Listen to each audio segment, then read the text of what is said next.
Assalamualaikum warahmatullahi wabarakatuh.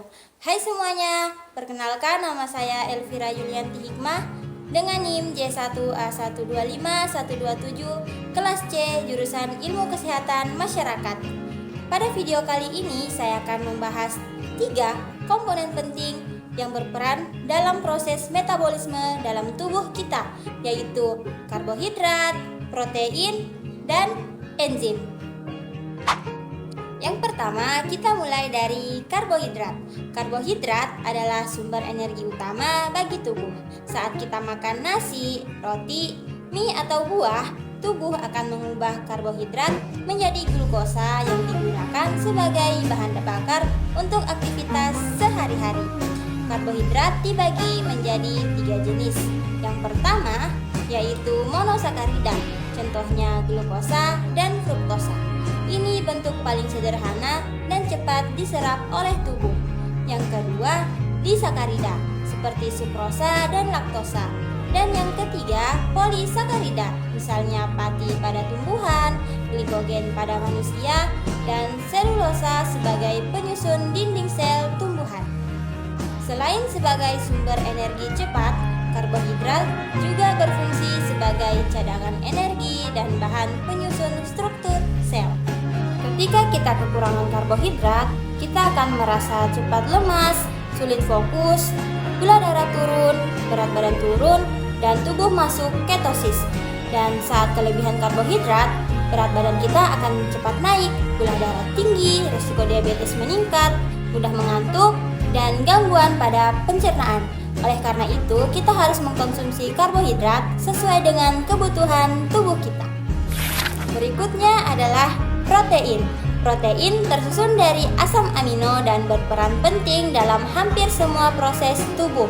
Fungsi utamanya adalah untuk membangun dan memperbaiki jaringan termasuk otot, kulit, rambut, dan organ-organ tubuh. Protein juga membentuk antibodi untuk sistem imun, hormon seperti insulin, dan enzim yang mempercepat reaksi kimia dalam tubuh.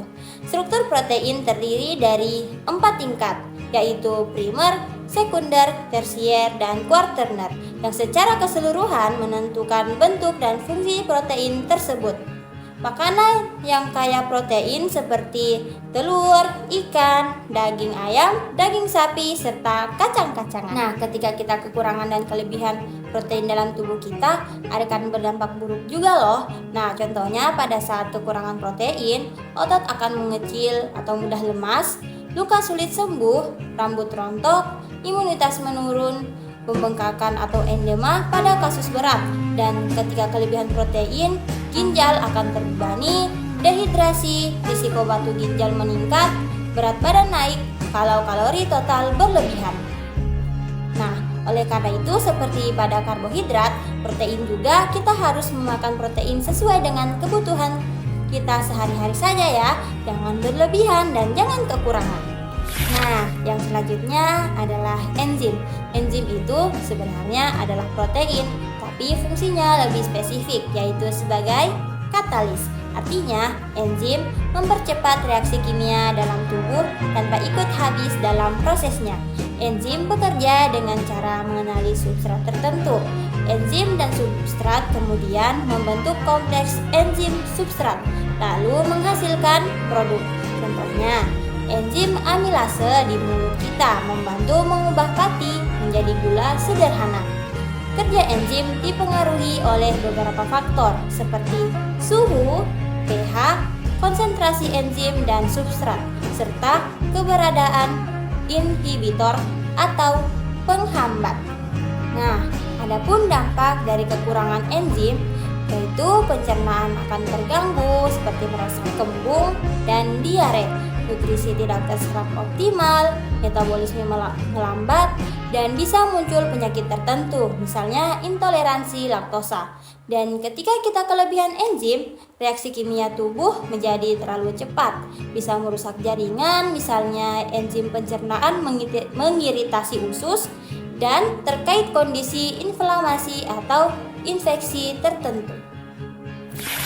Nah, jadi Karbohidrat, protein, dan enzim adalah komponen penting yang bekerja sama menjaga metabolisme tubuh tetap berjalan dengan baik.